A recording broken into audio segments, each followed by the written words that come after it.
Shalom Avraham mes chéris, ce Shabbat, Parashat Hukat. C'est donc la paracha qui traite un sujet très très important et primordial, c'est la vache rousse. Donc c'est une paracha très très connue et reconnue. Et elle a bien entendu d'autres sujets, et je parlais justement d'un autre sujet très important, c'est Moshe Rabbeinu a reçu l'ordre de parler à un rocher pour que ce rocher donne ses eaux et puisse donner au peuple d'Israël à boire. Le peuple d'Israël était assoiffé, il était complètement affaibli par la route dans le désert, et c'est un minimum de donner de l'eau à un peuple qui est sorti d'Égypte. Et justement, le peuple s'est plaint: vous nous avez sortis d'Égypte pour nous tuer de soif, c'est pas gentil, c'est bon. Kadosh Baruch Hu donne l'ordre à Moshe Rabbeinu de parler à un rocher, et ce rocher-là va justement, et si vous voulez, ouvrir, exploser, donner de l'eau pour tout le peuple. Donc presque près de 5 millions de personnes vont boire de ce rocher-là. Et là, Moshe Rabbeinu ne fait pas exactement ce qu'on lui demande. Au lieu de parler au rocher, il lui donne 2 coups, et là, l'eau est sortie quand même. Et Akadosh Baruch Hu, avec une grande colère, dit à Moshe: puisque tu n'as pas entendu et obéi à mes commandements, toi et Aaron et toi, vous n'allez pas rentrer en Israël. Et nos sages ont écrit des océans d'encre ont été utilisés pour parler de ce problème-là. Quelle est l'erreur de Moshe? Bon, il y a des dizaines de réponses qui ont été données.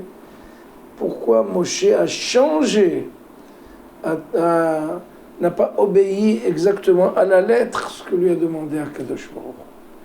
Et cette année, Bezrat Hashem, je vais vous donner quelque chose qui va nous ouvrir les yeux. Qui est Moshe Rabbeinu, en fait? En fait, il y avait un débat au ciel entre tous les anges et Akadosh Baruch Hu, un débat extrêmement vif. Et les malachim, donc les anges, disaient à Akadosh Baruch Hu: tu sais, ce peuple que tu as, c'est un peuple qui a une tête comme un rocher. Il n'obéit jamais, c'est un peuple qui est têtu. Donc qu'est-ce qu'ils allaient dire?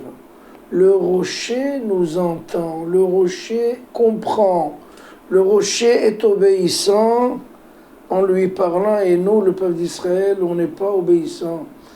Quand il nous parle, il faut toujours nous donner des coups.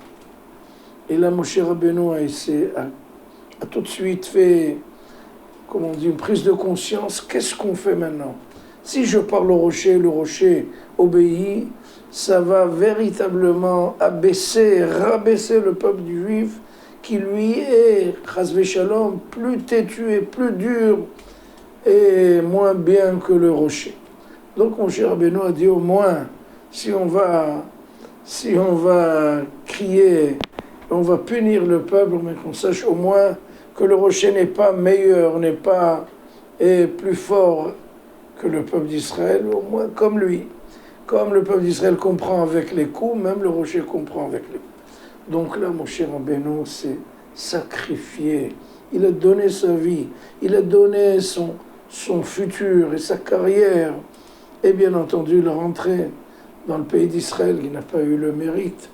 Mais en fait, mon cher Rabbeinu n'a pas fait d'erreur, mais au contraire, il s'est donné, et il s'est corps et âme il était bienveillant vis-à-vis du peuple d'Israël, Shabbat Shalom.